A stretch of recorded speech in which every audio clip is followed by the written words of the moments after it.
Hürmetli vatandaşlar, bugün Türkiye'de sınırlarımızın Washington'dan sözdeyimiz. Bugünkü İslağış kemanı 23 yıl, 3. ayının 17. gün. Vaziyet doğrusu gebeysek, hazır Angliya her kayserlerin askeri kuş toplayıp Ukrayna'yı evetişine karar kıldı dedi. Canlının nazarıda bugünkü haberde vatandaş. Anda yani bir gayri ahval. Aynek televizyon istasyonu bugünkü haberde bir cümle. Rusya Federasyası Taşqi İşler Ministeri Sergey Lavrov aeroplanğa oturup Beijing'e ketip etip yarım yolda yenip Moskva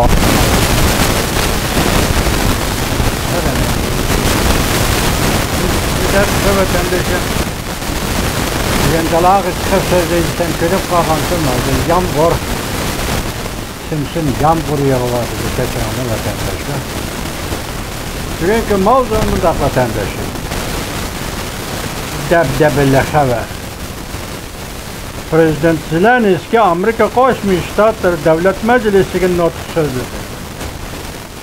Prezident Joe Biden, Prezident Vladimir Putin urushni aytdi. Mavzuni xabar Tunjayning 16. kuni Amerika bilan xabar. Perşembe Tunjayning 16.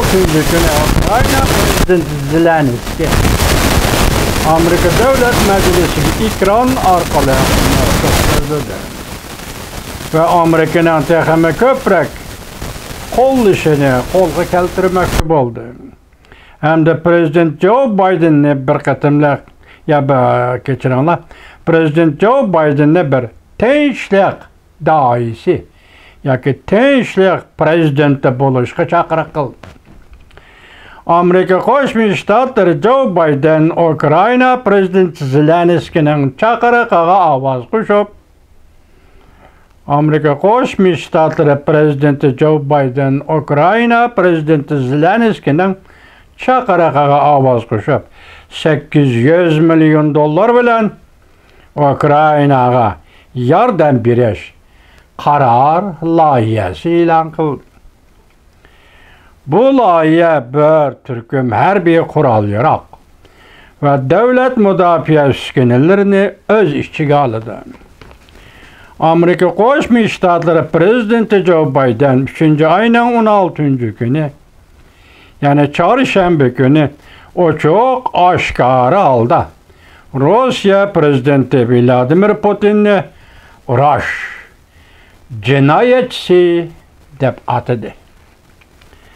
Ukrayna Prezidenti Zelenskiy so'zlagan nutqida Ukrayna havo tavallikida uchishdan cheklash rayini ta'sis qilishni murojaat qildi.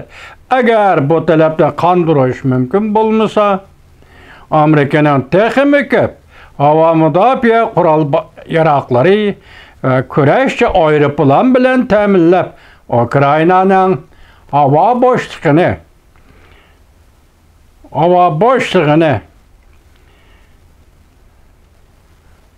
boshlig'ini va Ukrayna xalqini bu erkin tuproqni qo'g'dashni talab qildi. Hamda Amerikaning texmi ko'p harakat qo'llanib, Rossiya Federatsiyasining barliq siyosiy amaldorlarini boykot qilishni talab qildi.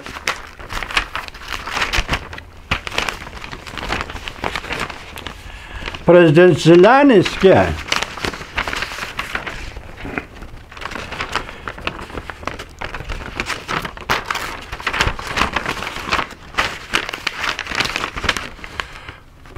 Zelenskiy Amerika şirketlerinin Rusya bozoridan chekinishini, chunki bu bozor Ukrayna xalqining qini bilan savdo qilayotganligini, shunlashqa Amerika şirketlerining Rusya bozoridan chekinib chiqishini talab qilib, Amerika Davlat Majlisining boshlamchi bo'lib besim ishlatishini murojaat qildi. Prezident Zelenskiy yeni bir organ ta'sis qilishni, ya'ni bu organning to'qinishni to'xtatish iqtidori bo'lish kerakligini, 24 soat ichida zaruriy yordamlar bilan ta'minlash Ukrainani kerakligini, hatto harbiy qurol-yarog' importga qilish, insonparvarlik bilan qo'llash, moliya bilan qo'llash va tinchlikni saqlash, siyosat bilan qo'llash, butun dunyoni tezlik bilan qutuldirish va hayotlikqa kerak bo'lgan hamma narsa bilan ta'minlashni talab qildi. Zelenskiy nutq so'zlab o'tib bir parcha suratlik ko'rinishni qistirdi. Surat urushdan burungi Ukraina va urushdan keyingi Ukraina ko'rsatilgan edi.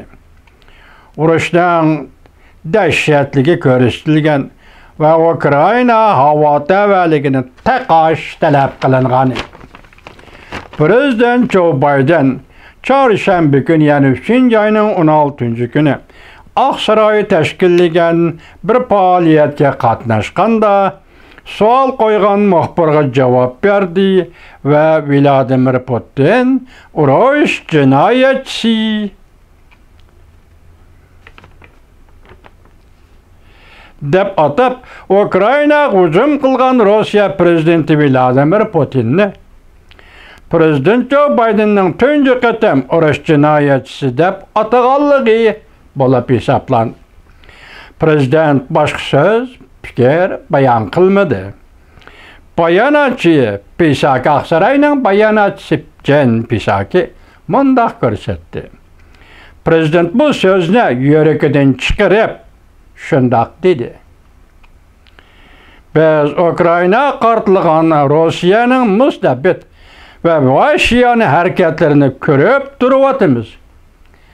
Oqsaroyning bayonotchisi Jen Peskov yana mundaq dedi. Rossiya Ukrainada urush jinoyati o'tkazdi deb ta'riflash masalasida Amerika Qo'shma Shtatlar Davlat Mahkamasida hozir qonun turg'izish tartiblari muhokama qilinyapti. Kreml Sariya bayonotchisi Peskov Prezident Joe Bidenning Prezident Vladimir Putin urush jinoyatchisi deganligini qabul qilg'ili bo'lmaydi va afv qilg'ili bo'lmaydi deb ko'rsatdi.